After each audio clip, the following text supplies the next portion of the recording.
Good afternoon, and welcome to the Johns Hopkins 30-minute COVID-19 briefing, where we provide live insights from the experts who lead our work at the Johns Hopkins Coronavirus Resource Center. For the next half hour, we'll focus on what you need to know right now about the COVID-19 pandemic and public health responses. As part of this briefing, we'll have an opportunity for live Q&A with our experts, and we'll be offering these 30-minute briefings regularly on Fridays at 12 p.m. I'm Dr. Lainie Rutkow, a professor in the Johns Hopkins Bloomberg School of Public Health, and I'm part of the leadership team for the Johns Hopkins Coronavirus Resource Center. We'll be providing answers today in real time, so please submit your questions in the box at the bottom of your screen. Before I introduce today's guests, I'd like to briefly share some slides and summarize a few trends that we're seeing.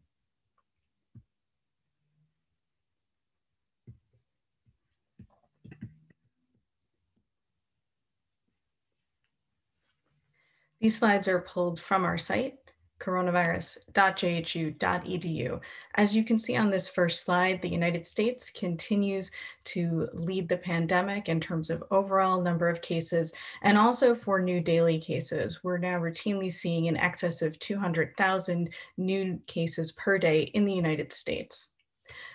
Behind the United States, and you can see from this chart quite far behind the United States, there are also new cases leading the way in the United Kingdom, in Brazil, and in Spain.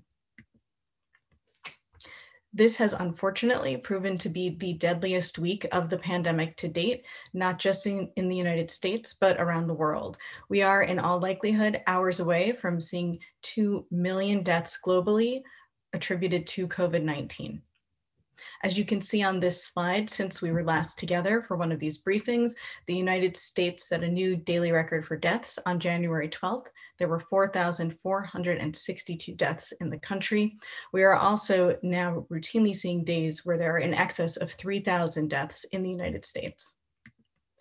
Finally, I wanted to share a new data visualization that we recently launched on the site. This is available for each of the 50 states. It's hospitalization data. What I'm showing you right now is from the state of California, where I'm sure everyone has heard there's a tremendous crisis in terms of hospitalizations due to COVID-19. I want to quickly show you what's in this visualization. You can see here overall use of hospital beds in the state, both the percentage of beds in use right now and also during the previous week. The orange dots show you the percentage of beds that are in use due to COVID-19. So it's roughly 30%. And then if we look down here, you can see we break out the ICU. And this is where there's a clear crisis playing out. You can see significant percentage of ICU beds in use, approaching 90%, both in the current week and in the previous week. And again, here, if we look at the orange dots, you can see ICU bed use attributed to COVID-19, roughly 55% of those beds.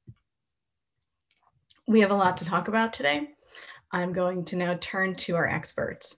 I'm joined today by two guests. Dr. Brian Garibaldi is the medical director of the Johns Hopkins Biocontainment Unit and an associate professor at the Johns Hopkins School of Medicine. Brian will give us an update about treatment of COVID-19 patients. Dr. Bill Moss is executive director of the Johns Hopkins International Vaccine Access Center and a professor at the Johns Hopkins Bloomberg School of Public Health. Bill will give an update about COVID-19 vaccines. I'll now turn to each of our speakers for a brief overview. Brian, I'll go to you first. You're a frontline provider and you've been treating COVID patients since the earliest days of this pandemic. We're now seeing record numbers of hospitalizations, and health systems in some parts of the United States are really under incredible strain. Can you talk us through what you're seeing? So unfortunately, Lainey, we're seeing lots of patients. Here in Maryland, we continue to see record highs every day in the number of patients who are admitted to the hospital and the number of patients who are requiring ICU care.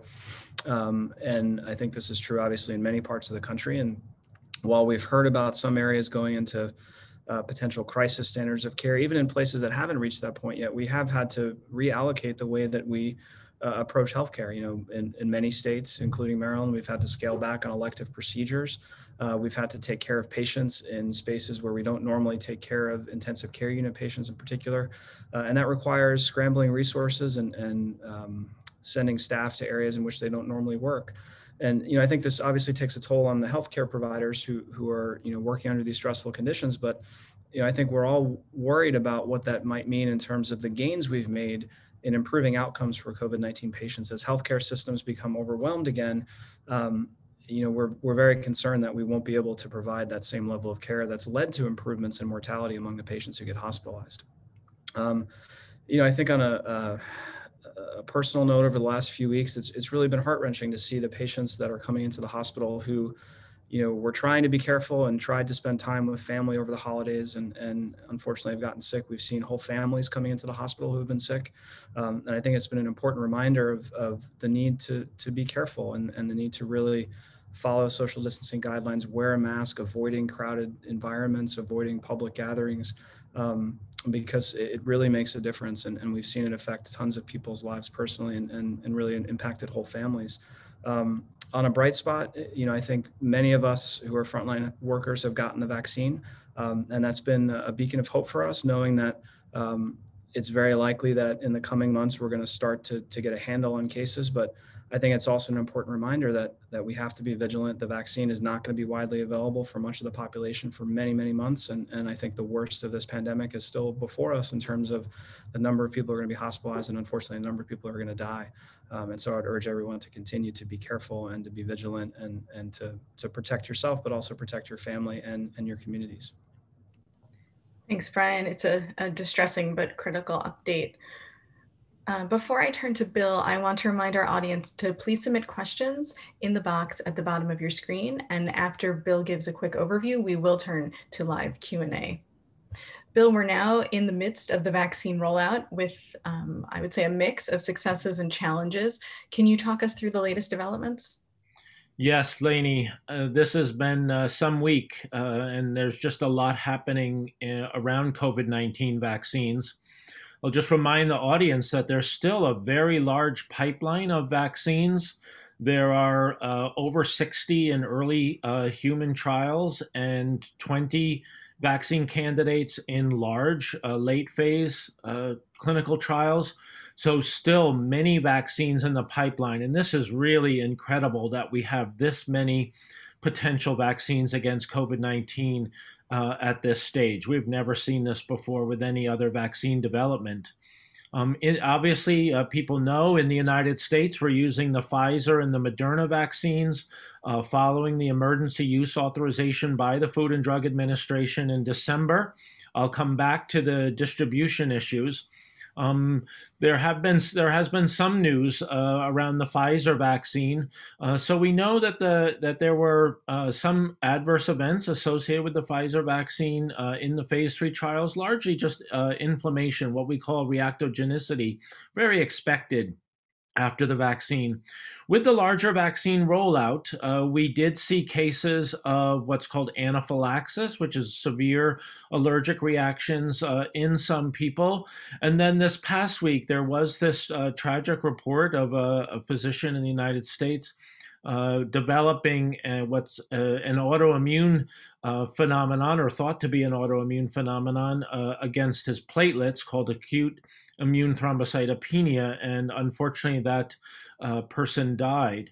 There's still a lot of work going on to try to understand whether that event was related to the vaccine or not. We know when we vaccinate large numbers of people that some people will have will die, or some people will have some severe medical event after the vaccine. And the real question is, was that caused by the vaccine or not? So more work on that. We do have a number of vaccines kind of in the waiting, if you will, in the United States. The AstraZeneca vaccine, the University of Oxford AstraZeneca vaccine has been approved in a number of countries, including Britain and India and Argentina, Mexico. We're still waiting for the phase 3 trials in the United States. Don't expect that vaccine until perhaps the spring, maybe maybe around April, but we'll have to see what the results of the trial show. Some early immunogenicity or immune response data from the Johnson & Johnson vaccine. That too is being studied in large phase 3 trials in the United States. We don't expect that vaccine to be approved until the spring as well. There is also an ongoing large vaccine trial in the United States of a Novavax vaccine, which is a protein-based vaccine. So the point here is that there are a number of vaccines candidates in the wings in large phase 3 trials in the United States, and we'll have to see what those show and whether those get emergency use authorization. This past week did have some worse news on the global scale. The Sinovac vaccine, which is an inactivated COVID-19 vaccine, had lower efficacy than hoped, just over 50%. There was some hope that that could be a vaccine that could be more widely available in low-income countries. Let me come to the rollout in the United States. That's been the big news this past week. In the United States, more than 30 million vaccine doses have been distributed, but only just over 11 million actually administered. That's about 36% of all the doses distributed, recognizing that there are delays in reporting. And so this has been the big issue in the United States. How do we really get these vaccine doses into arms? And so I think, Lainie, they're about, the way I like to think about this are the 4 Ds of a successful mass vaccination campaign.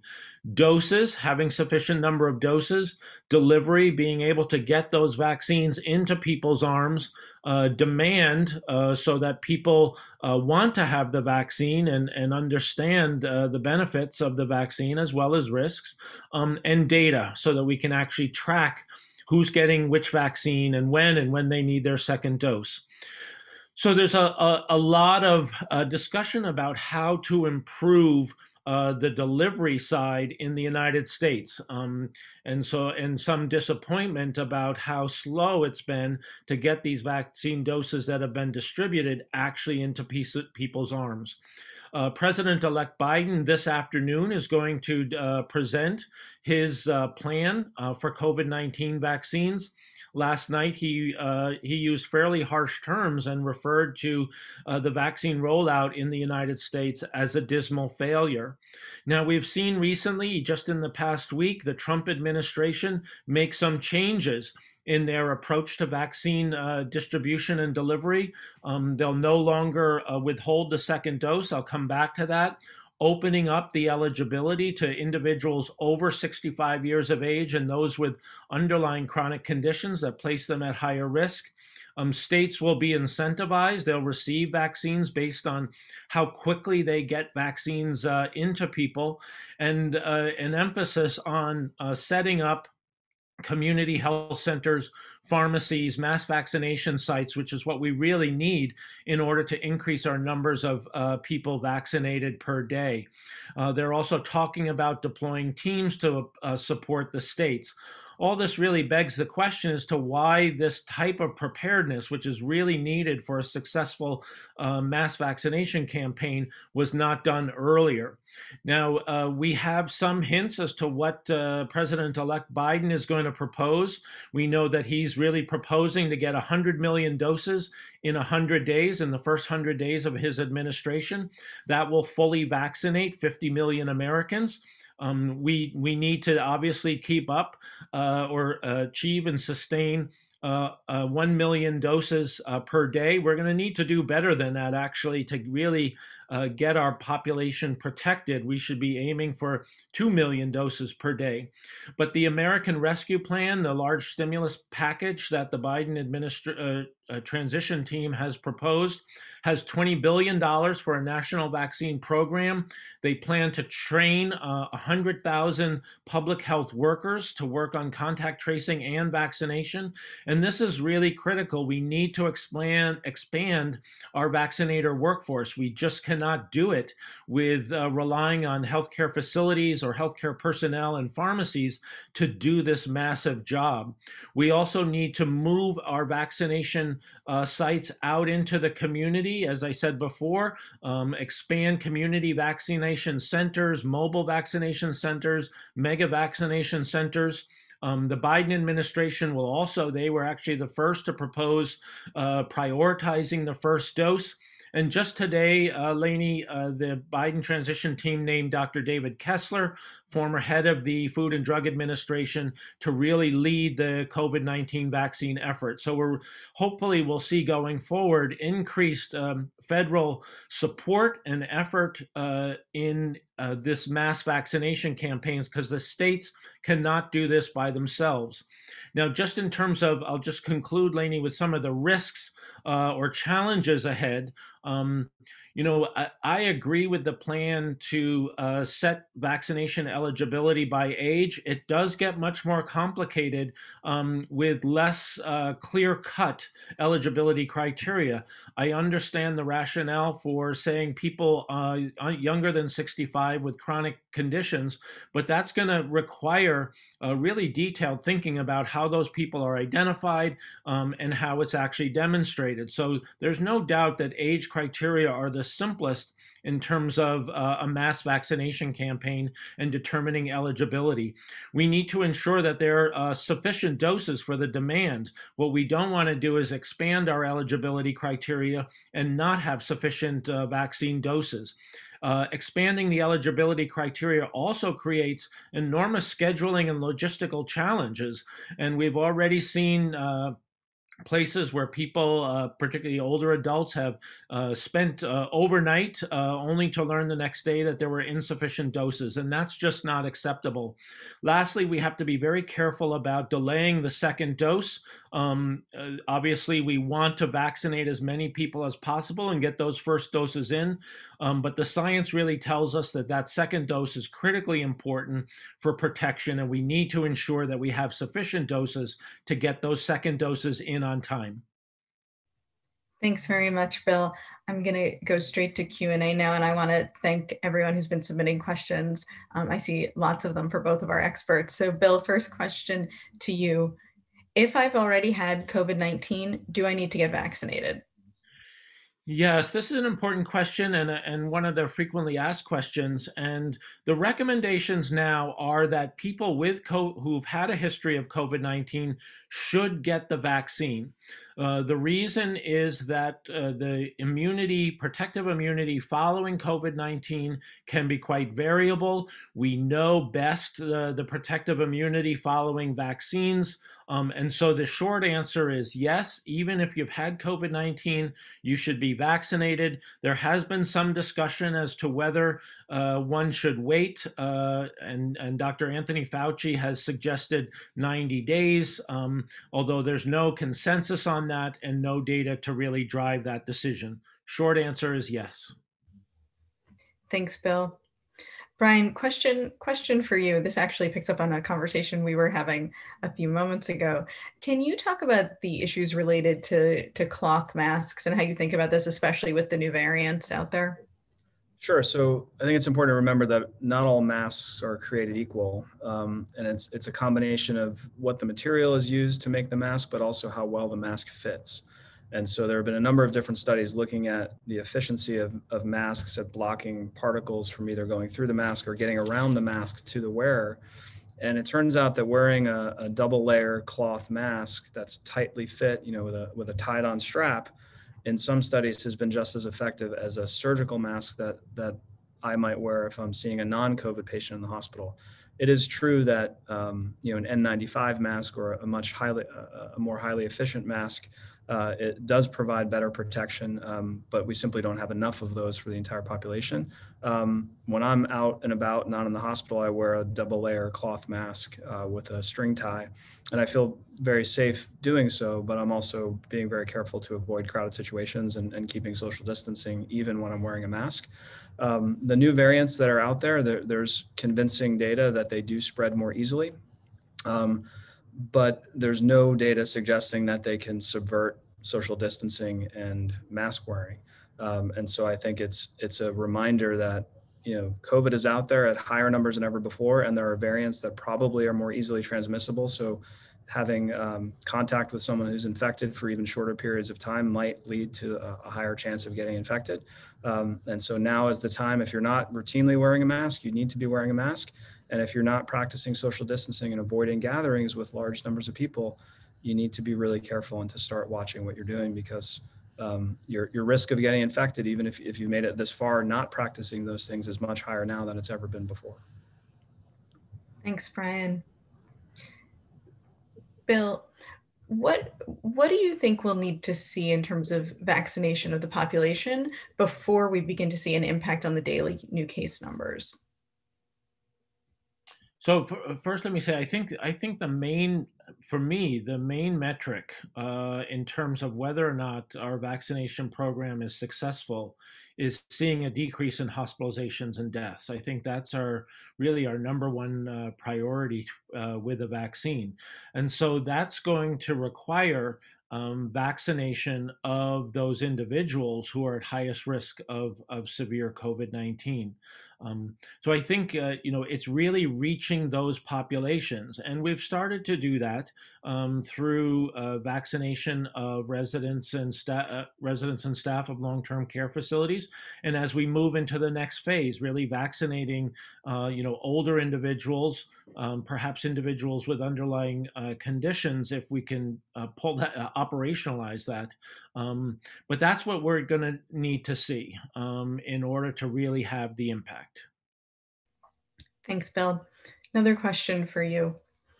Is it wise to now be speeding up the rollout of the vaccine given limited supplies? And won't that just cause a pileup of people who are then in need of a second dose?